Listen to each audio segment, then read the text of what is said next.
नमस्कार। आज हम कक्षा 10 गणित के प्रश्नावली 4.2 के बारे में बताएंगे।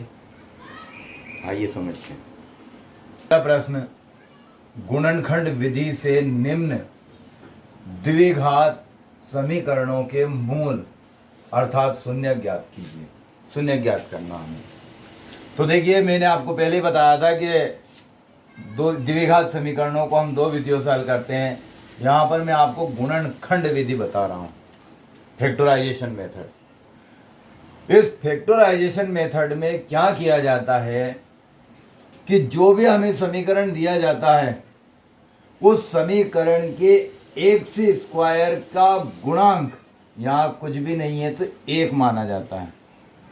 इसको ला करके और एक तरफ यहाँ पर लिख लेते हैं और फिर उस समीकरण में बिना एक्स वाली राशि यानी कि बिना अज्ञात राशि यानी कि -10 चिन्ह सहित उठा करके यहाँ ले आते हैं और फिर इसको लिख देते हैं और फिर इन दोनों का आपस में गुणा कर देते हैं।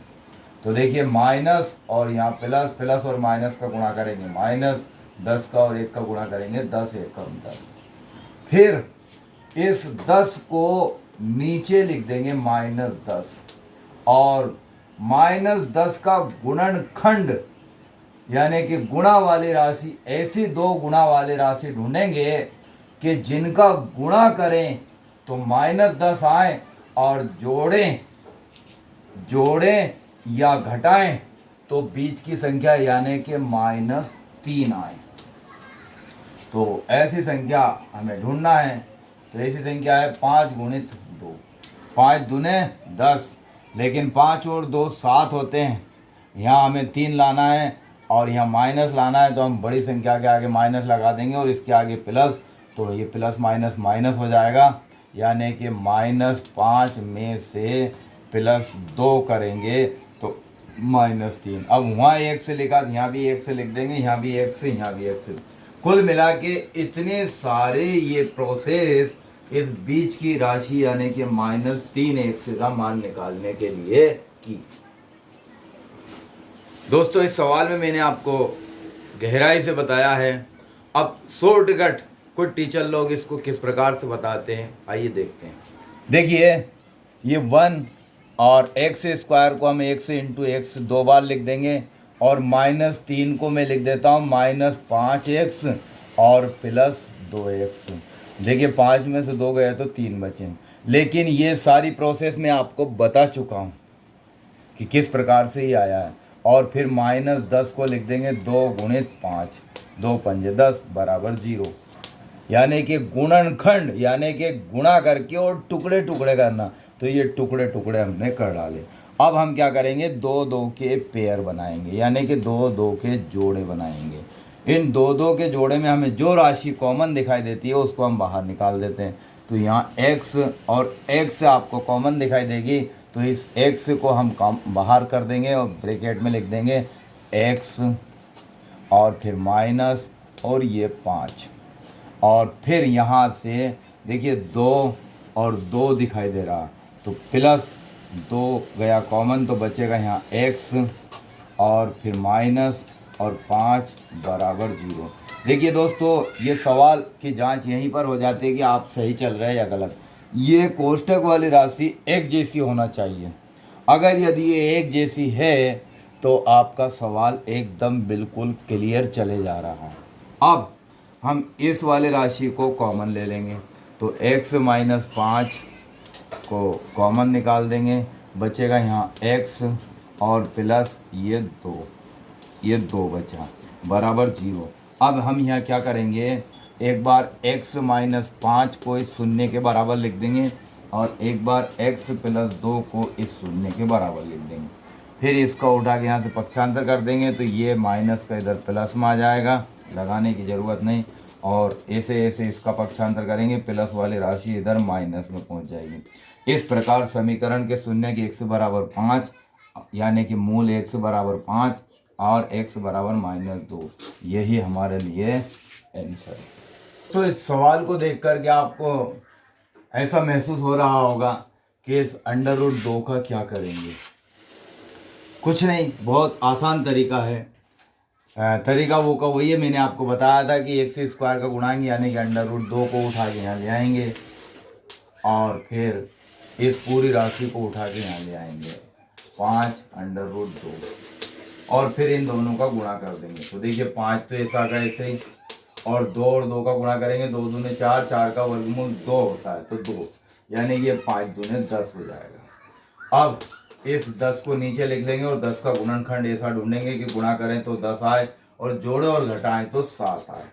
तो ऐसी संख्या वापस होगी वही है 5 गुणित 2, 5 दूने 10 होता है, दोनों को प्लस करेंगे तो 7 आ जाएगा। तो 5 और 2 को प्लस करेंगे 7 आ जाएगा। वहाँ 1 से लिखा तो यहाँ भी 1 से, यहाँ भी 1 से, यहाँ भी 1 से, यानी कि ये 7 एक्स का मान हो जाएगा। आइए देखते हैं। अंडर रूट 2 एक्स स्क्वायर का टुकड़े कर देंगे तो एक्स इंटू एक्स, और इस 7 एक्स को मैंने लिख दिया 5 एक्स प्लस 2 एक्स और प्लस ये 5 अंडर रूट 2 और बराबर 0 ऐसा का ऐसे। यहाँ दो दो के पेयर बनाएंगे तो यहाँ से देखिए एक्स और एक्स कॉमन चला जाएगा, बचेगा यहाँ अंडर रूट 2 एक्स और प्लस यहाँ 5 बचेगा। इसी प्रकार इन दोनों में से हम देखते हैं क्या जाएगा कॉमन। तो यहाँ पर इस 2 को मैं अंडर रूट 2 गुणित अंडर रूट 2 लिख सकता हूँ। तो देखिए 2 दूने 4, 4 का वर्गमूल 2। अब ये अंडर रूट 2 और ये अंडर रूट 2 हम कॉमन निकाल देंगे और बचेगा यहाँ पर अंडर रूट 2 और x और प्लस ये तो गया कॉमन, ये बचेगा 5 और फिर बराबर 0। मैंने कहा था कि एक जैसी संख्या आना चाहिए, तो यहाँ एक जैसी संख्या आ गई है, यानी कि under root 2x plus 5 common निकाल देंगे, बचेगा यहाँ पर x और प्लस अंडर रूट 2 बराबर 0।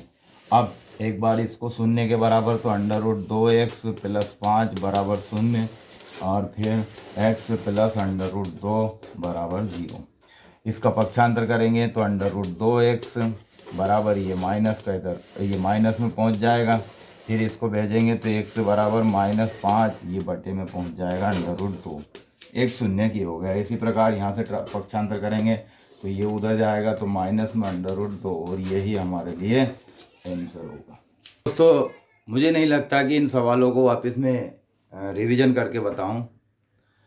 अगर यदि आपको रिवीजन इनको करना है तो आप के मोबाइल की बटन आपके हाथ में है, आपके कंप्यूटर की बटन आपके हाथ में है, वो उसको थोड़ा सा आप बैक कर लिया करें और फिर उसको अच्छे से समझें। लेकिन उससे पहले मैं आपको एक बार फिर कहूँगा कि अगर यदि आपने कॉपी पेन नहीं लिया हो तो प्लीज़ अपने हाथ में कॉपी पेन ले लें और इन सवालों को समझने के बाद उतार लें।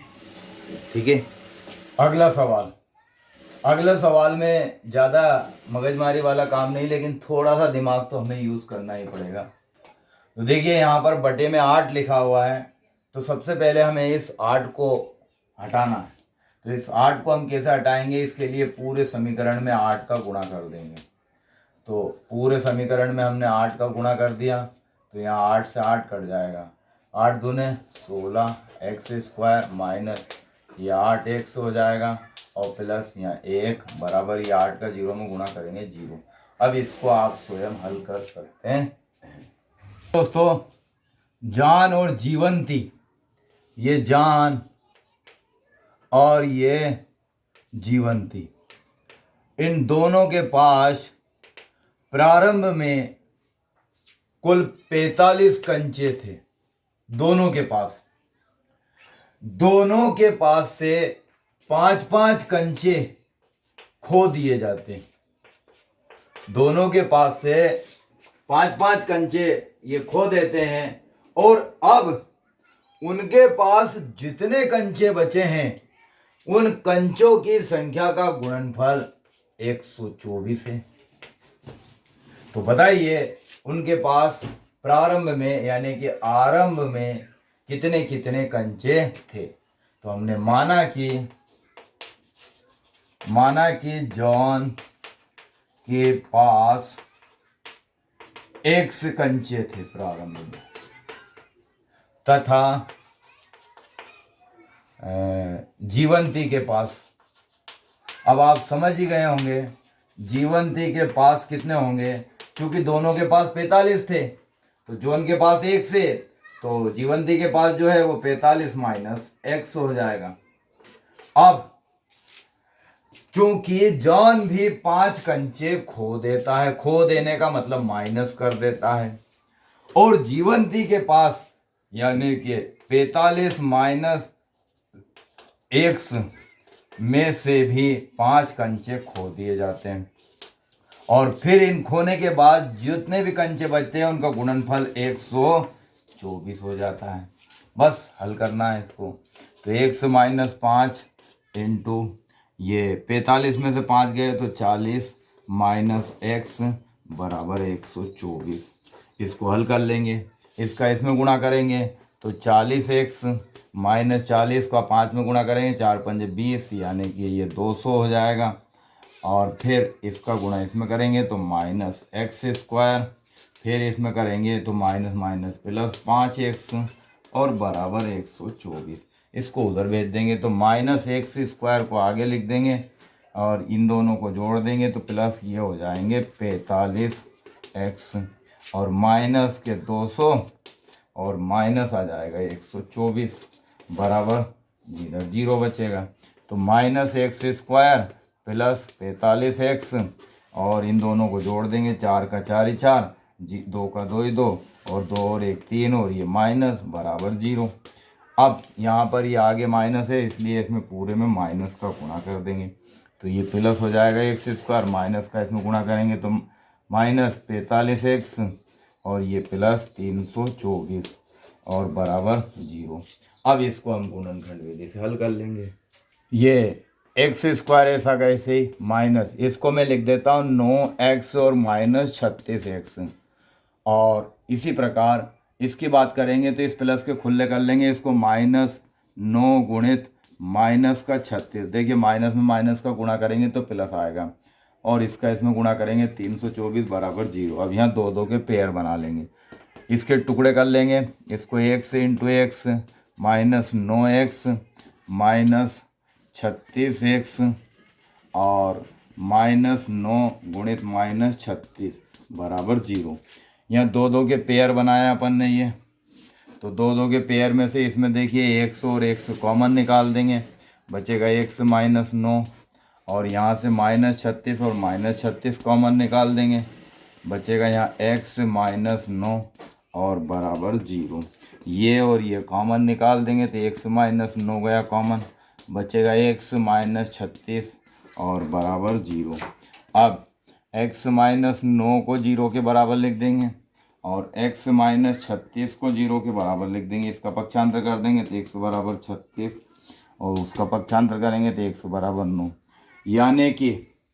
यानी कि जॉन के पास 9 कंचे होंगे और फिर 45 में से 9 माइनस कर देंगे तो जीवंती के पास 36 कंचे होंगे। एक कुटीर उद्योग एक दिन में कुछ खिलौने का निर्माण करता है। प्रत्येक दिन में खिलौने का मूल्य प्रत्येक खिलौने का मूल्य यानी कि एक खिलौने का मूल्य 55 में से एक दिन निर्मित किए गए खिलौनों की संख्या को घटाने के बराबर है। प्रत्येक यानी कि एक खिलौने का मूल्य घटाने से प्राप्त संख्या के बराबर है।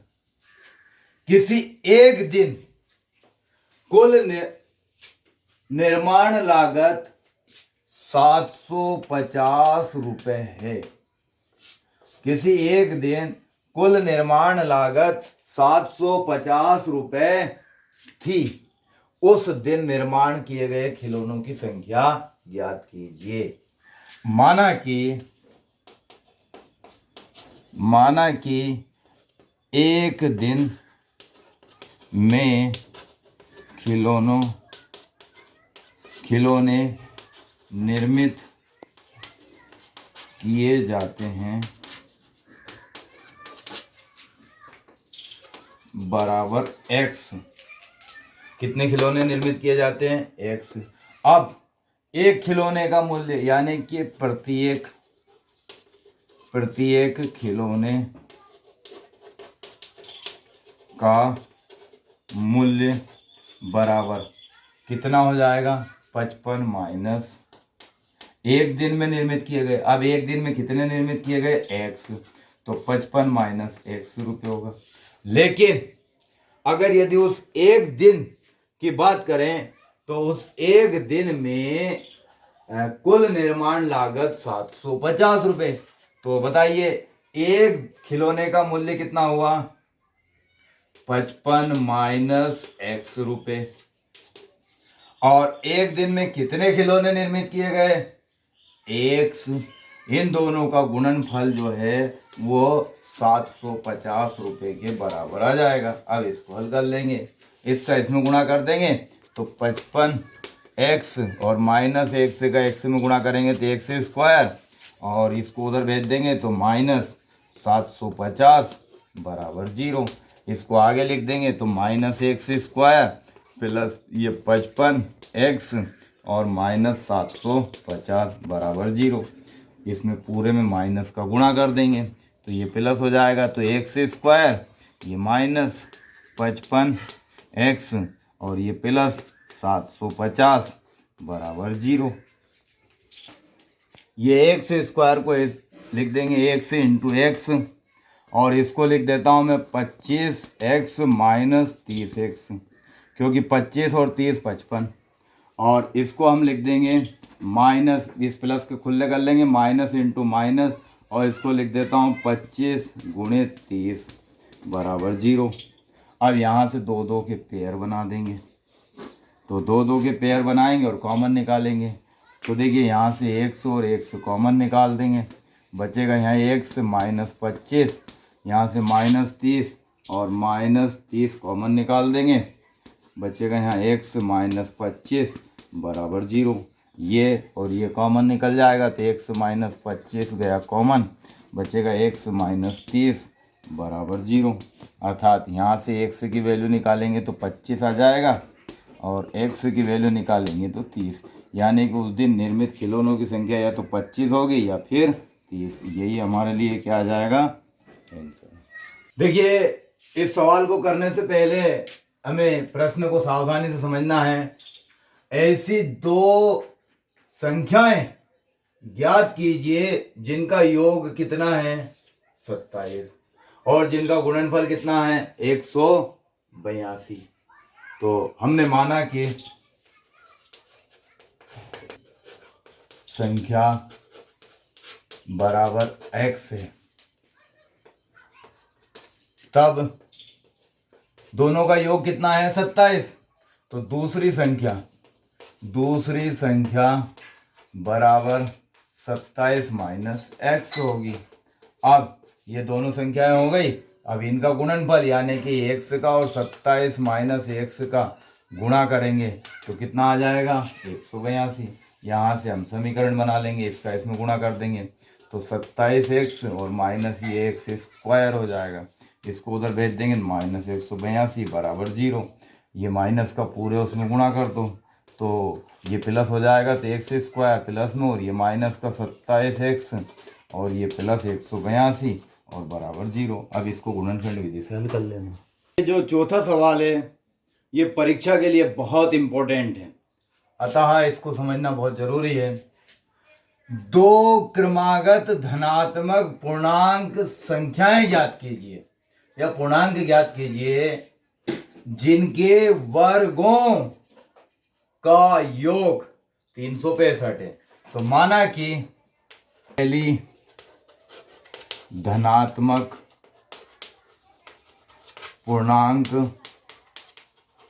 हम x मान लेते हैं, x है, तब इसकी क्रमागत पूर्णांक जो है वो x प्लस 1 होगी। अब प्रश्न को थोड़ा ध्यान से देखिए पहली धनात्मक पूर्णांक संख्या x है और दूसरी कितनी है हमारे पास? x plus 1। अब ये कह रहा है दो धनात्मक पूर्णांक ज्ञात कीजिए जिनके वर्गों यानी कि घात 2, जिनके वर्गों का योग 365 है। ये है। अब यहाँ से हम समीकरण बना लेंगे। तो एक्स स्क्वायर ऐसा का ऐसे ही, इसमें हम एक सूत्र लगा देंगे, a प्लस बी का होल स्क्वायर बराबर होता है A square plus B square plus 2ab। ये सूत्र हम जब लगाएंगे यहाँ पर तो ये हो जाएगा एक्स स्क्वायर प्लस 1 का स्क्वायर यानी कि 1 एकम 1 और प्लस 2 एकम 2 और x बराबर ये 365।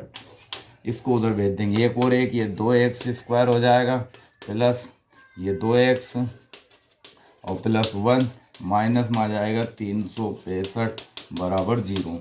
अब ये 2x स्क्वायर प्लस 2x और इसमें से इसको माइनस करेंगे तो माइनस ये 364 बराबर 0। सब में 2 का भाग जा रहा है, इसमें भी 2 का, इसमें भी 2 का, इसमें भी 2 का, इसमें भी 2 का। 2 से 2 कट जाएगा, 2 से 2, 2 एकम 2 बचे यहाँ 1 हो गया 16, 8 दूने 16 और 2 दूने 4, यानी कि यहाँ बचेगा एक्स स्क्वायर प्लस एक्स और माइनस 185 और बराबर ये 0। अब इसको हम गुणनखंड विधि से हल कर लेंगे। देखिए दोस्तों, एक्स स्क्वायर को मैं लिख देता हूँ एक्स इंटू एक्स और प्लस यहाँ 1 माना जाता है, तो इस 1 को मैं लिख रहा हूँ 14x और माइनस 13x।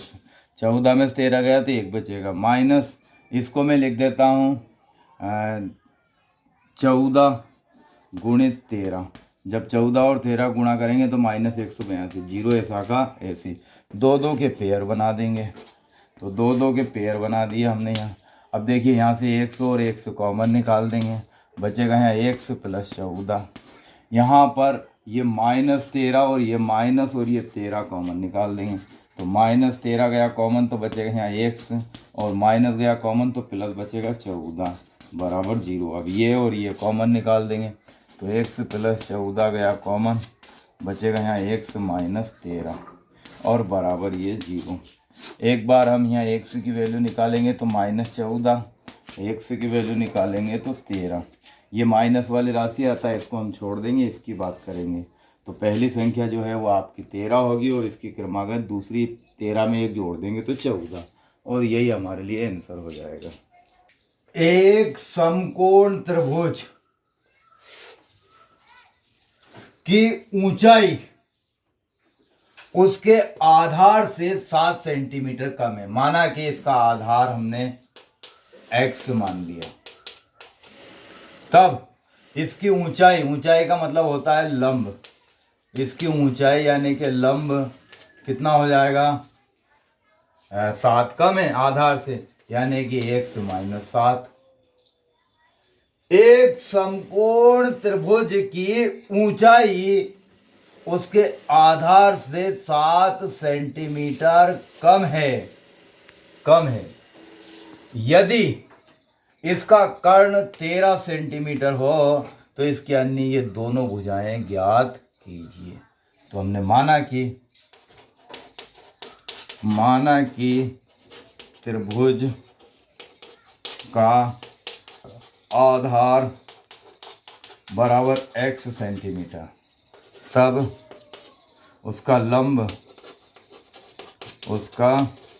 लंब बराबर x माइनस 7 सेंटीमीटर। अब हम पाइथागोरस प्रमेय जानते हैं, समकोण त्रिभुज है चूंकि है तो इसमें पाइथागोरस प्रमेय लगेगा। तो पाइथागोरस प्रमेय से, अब पाइथागोरस प्रमेय क्या है, कर्ण की घात 2 बराबर लंब की घात 2 प्लस आधार की घात 2। यानी कि पाइथागोरस क्या कहता है कि किसी भी समकोण त्रिभुज में एक भुजा का वर्ग अन्य 2 भुजा के वर्गों के योगफल के बराबर होता है। बट वो कौन सी भुजा, जो समकोण के सामने की होती है उसके लिए। तो देखिए कर्ण का मान यहाँ हम 13 रख देंगे तो 13 का स्क्वायर बराबर लंब का मान x माइनस 7 का स्क्वायर और प्लस आधार का मान x स्क्वायर। 13 का 13 में गुणा, यानी कि इसको 13 गुणित 13 लिख देंगे बराबर, इसको भी 2 बार x minus 7 into x minus 7 और प्लस एक्स स्क्वायर। 13 में 13 का गुणा करेंगे तो 1 6 9 आ जाएगा। इसको हल कर लेंगे। एक्स का एक्स में गुणा करेंगे तो एक्स स्क्वायर माइनस 7x ये हो जाएगा। इसमें फिर करेंगे तो माइनस 7x और फिर इसका इसमें करेंगे माइनस माइनस प्लस 7 7 49 और प्लस एक्स स्क्वायर ऐसा का ऐसे। 1 6 9 ऐसा का ऐसे बराबर एक और एक ये 2 एक्स स्क्वायर हो जाएंगे और ये 7 और 7 माइनस के 14x हो जाएंगे और ये प्लस 49। इनको सबको उधर भेज देंगे। माइनस के 14x और प्लस 49 और माइनस में आ जाएगा 169 बराबर 0। तो 2x स्क्वायर माइनस 14x और इसमें से इसको घटा देंगे। 9 में से 9 गया 0, 6 में 4 गए 2 और 1 का 1 ही है और ये माइनस आ जाएगा बड़ी संख्या बराबर 0। सॉरी यहाँ कोई मिस्टेक हो रही है। देखिए 9 में से 9 गया 0 और 6 में से 4 गए तो 2 और 1 का 1 ही 1। अब यहाँ पर देखिए इसमें पूरे में 2 का भाग जा रहा है तो 2 का भाग दे देंगे। तो 2 से 2 कट जाएगा, 2 एकम 2, 2 सत्ते 14 और 2 एकम 2, 2 छंग 12, 0 का 0, यानी कि एक्स स्क्वायर माइनस 7x और माइनस 60 बराबर 0। एक्स स्क्वायर को x इंटू एक्स लिख देंगे और इसको माइनस 12x और प्लस यहाँ 5x, 12 में से 5 गए 7 बचेंगे और इसको लिख देंगे 12 गुणित 5, 12 पंजे होता 60 बराबर 0। 2 2 के जोड़े बना लेंगे। तो यहाँ पर देखिए x और x कॉमन निकाल देंगे, बचेगा यहाँ पर x माइनस 12 और यहाँ से ये 5 और ये 5 कॉमन निकाल देंगे तो प्लस 5 गया कॉमन तो x माइनस 12 बराबर 0। ये और ये कॉमन निकाल देंगे तो x माइनस 12 गया कॉमन, बचेगा x प्लस 5 बराबर 0। कहने का मतलब x बराबर एक बार प्लस में 12 और x बराबर माइनस में 5 आ जाए तो ये माइनस वाले को हम छोड़ देंगे, प्लस वाले की बात कर लेंगे। अतः हार हमने x माना था तो x का मान 12, लंब का मान हमने आपको बताया था कि x माइनस 7 यानी कि 12 माइनस 7 बराबर 5। तो ये इतना सेंटीमीटर और ये इतना सेंटीमीटर, यही हमारे लिए क्या आ जाएगा आंसर। दोस्तों छठा सवाल है तो बहुत इम्पोर्टेंट, लेकिन वो दूसरे जैसा सवाल है कुटीर उद्योग से संबंधित। अतः मैं उसको आपके लिए होमवर्क के रूप में समझ लीजिए, आप उसको आपको ही हल करना। लेकिन हाँ, मैं ये इतना ज़रूर कहूँगा कि परीक्षा के लिए बहुत बहुत बहुत इम्पोर्टेंट है।